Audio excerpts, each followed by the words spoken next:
Bom, entrando agora em alterações do exame físico, que mostra até mesmo o quadro do problema e me remete a alterações que são suscetíveis a algumas doenças, nós vamos falar sobre a sibilância. Então, o que é sibilância? É um som tubário que ele mostra que está tendo algo ali ou algo restringindo a passagem do ar. É mais comum isso acontecer na fase expiratória. Por quê? Pensa comigo. Se na inspiração eu tenho a ajuda de um músculo, que é o diafragma, na expiração nada mais é do que o relaxamento dele. Se na inspiração eu tenho uma força contrátil e uma força pressórica me ajudando, na expiração eu vou ter só a força pressórica. Então é como se eu puxasse um estilingue, e nesse estilingue seria a minha inspiração, e eu soltasse ele do nada. Eu estaria fazendo a força exercida, né, e a força elástica do estilingue, me ajudando a puxar. Isso seria o mecanismo inspiratório. Já quando eu solto esse estilingue, ele vai ter só a força elástica, não vai ter a minha força de puxar, de mecânica mesmo.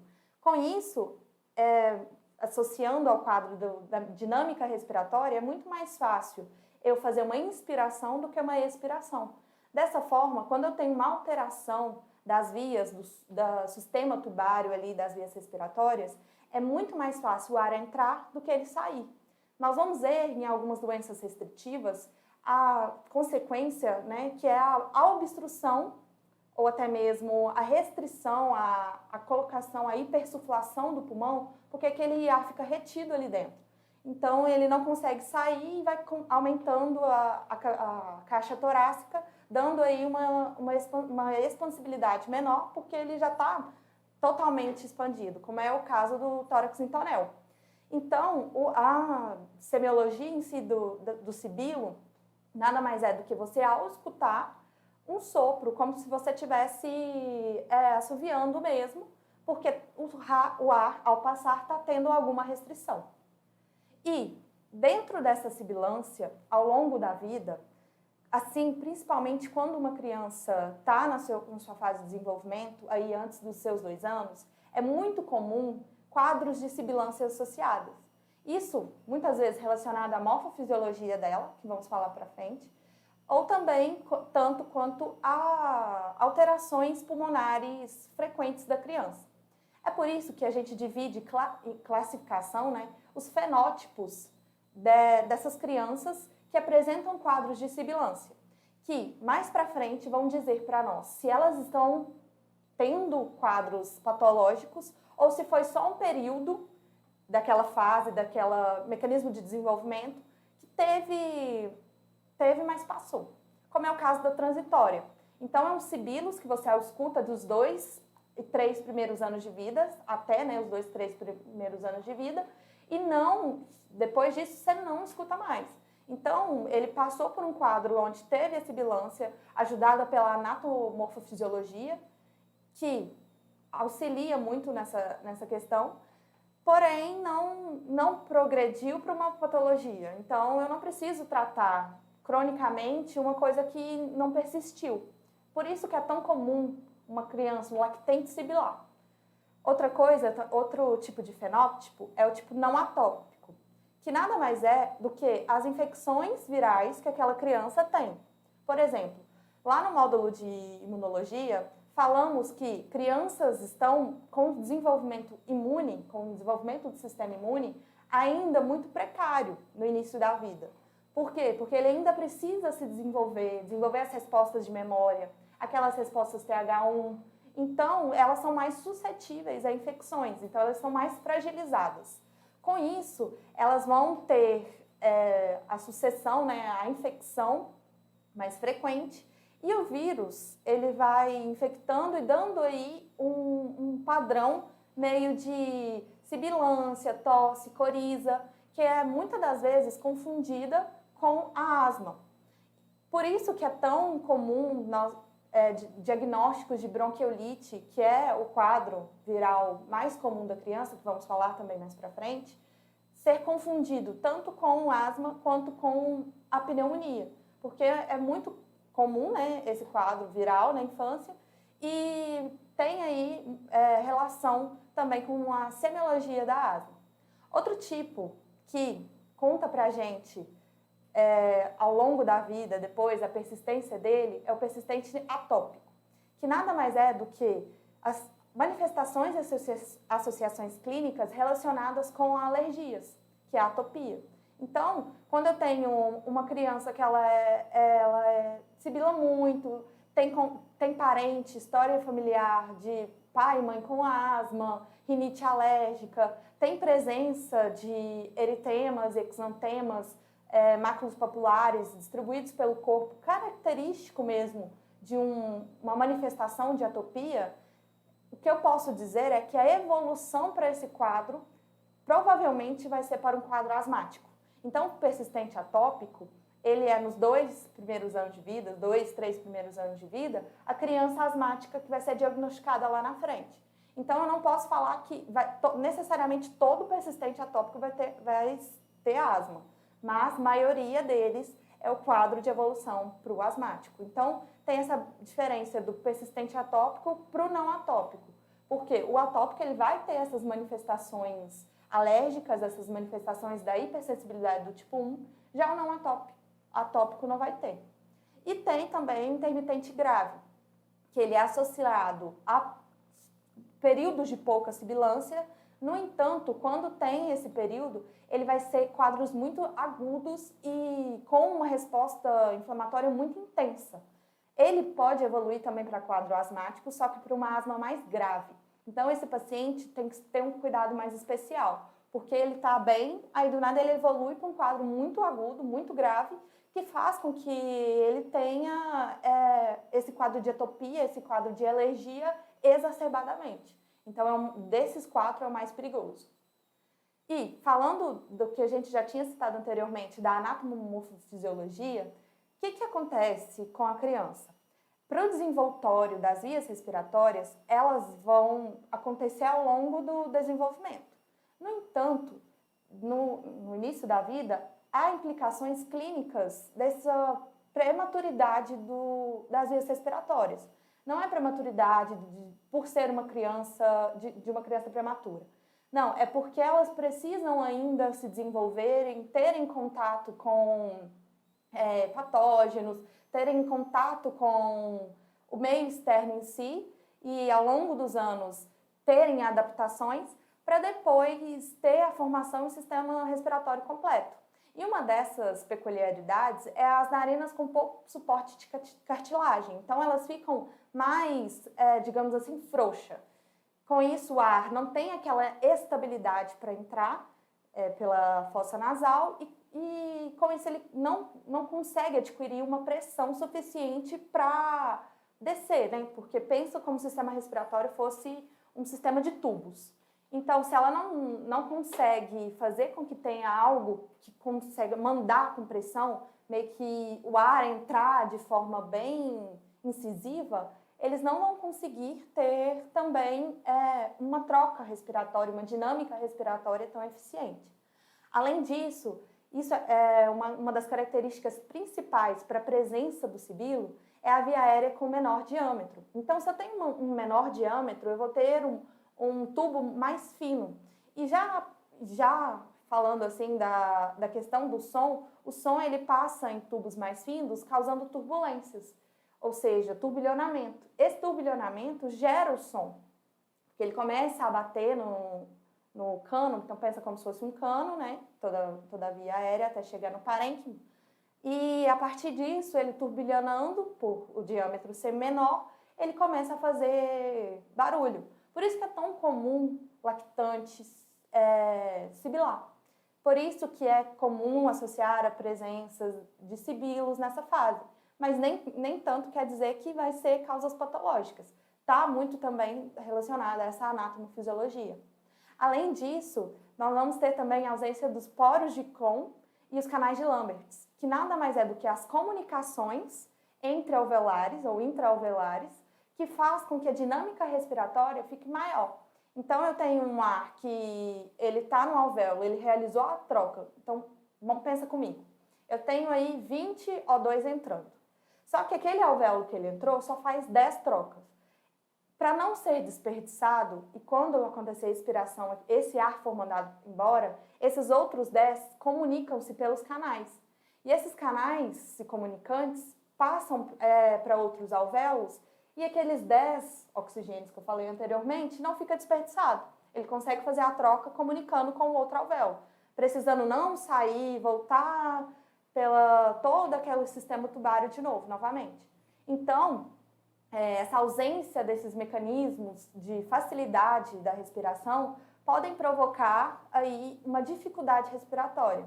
Um mecanismo compensatório para isso é o aumento da frequência respiratória.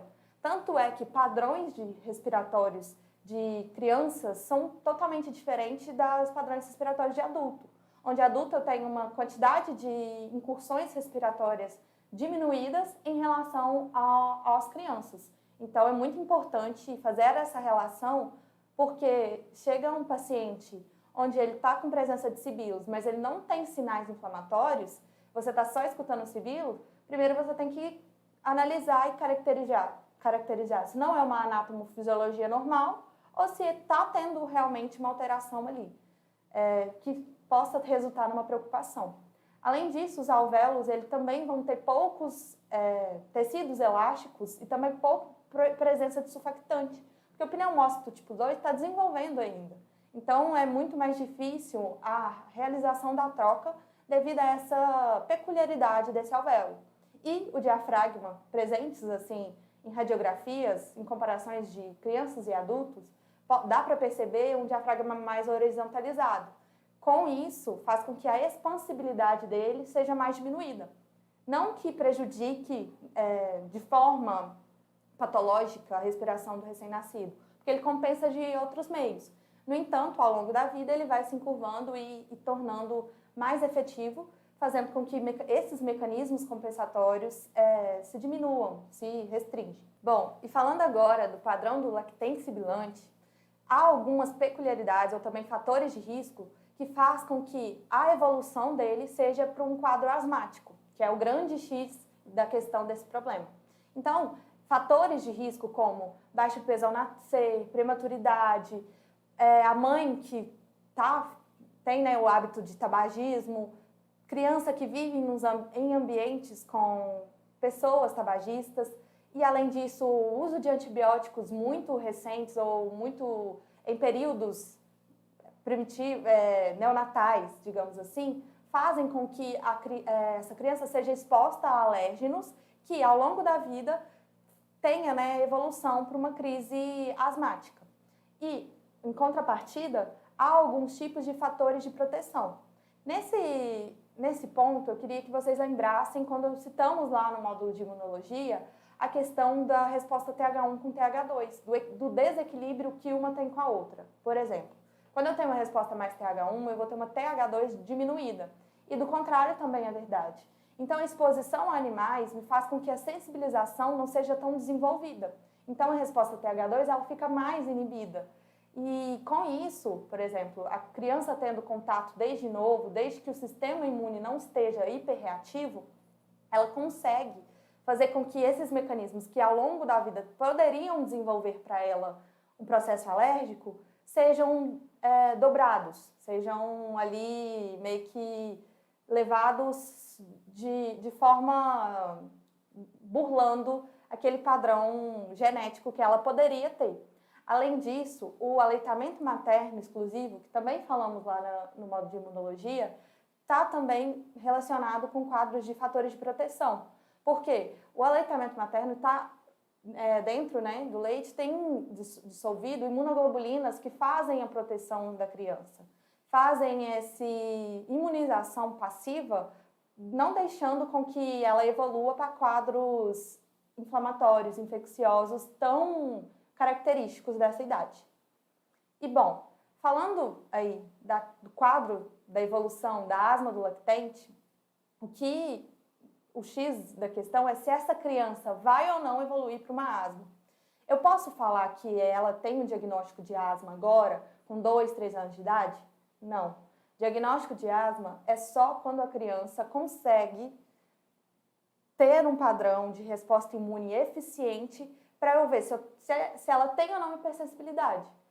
Tem literaturas que falam que a partir dos 6 anos que eu consigo diagnosticar asma, como até no Tarantino, que é um livro-texto indicado para esse módulo. Ele fala lá que é a partir dos 6 anos que eu faço o diagnóstico de asma. No entanto, tem literaturas que falam que a partir do momento em que a criança dá conta de fazer a espirometria, que é um exame muito direcionado para esse diagnóstico, eu consigo avaliar se ela tem ou não essa patologia. No entanto, vamos ver muitas divergências ainda, só que o que eu quero que vocês saibam é que crianças lactentes, crianças até 2, 3 anos de idade, elas podem ter um fenótipo, foi o que a gente tinha conversado, para evolução de asma. E esses fenótipos, eles têm critérios que vão mostrar se vai ou não evoluir, que são critérios maiores ou critérios menores.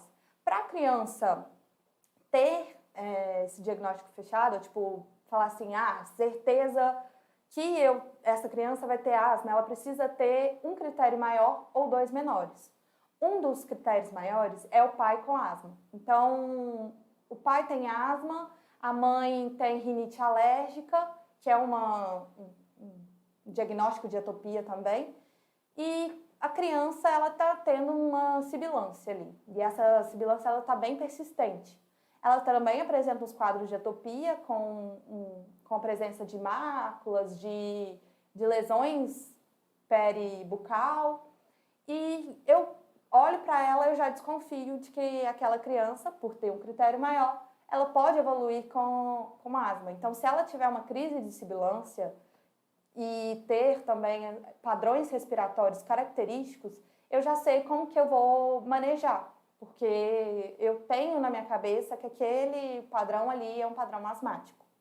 Além disso, os critérios menores traz para nós tudo que está relacionado com a atopia. Então, se ela tem um diagnóstico de rinite, uma sibilância que não tem presença de coriza, que não tem presença de tosse, não tem febre. Além disso, a eosinofilia também me conta muito. Lembra que lá em Imuno a gente falou que o TH2 é uma resposta eosinofílica? O que é isso? É uma resposta que ativa muito eosinófilos e faz também muita degranulação dessa célula para liberar mediadores inflamatórios. Então, se eu pegar e ver um exame da criança onde me mostra que tem um desvio para uma leucocitose com eosinofilia, eu vou já desconfiar e ter aí um nuance para asma também. Então, sempre pensar.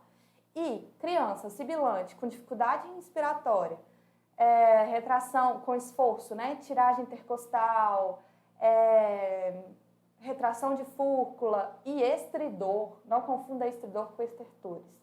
Os estridores, eu já penso em obstruções altas. Por que eu trouxe esse ponto-chave? Porque criança é muito comum colocar coisas no nariz, na boca e fazer broncoaspiração.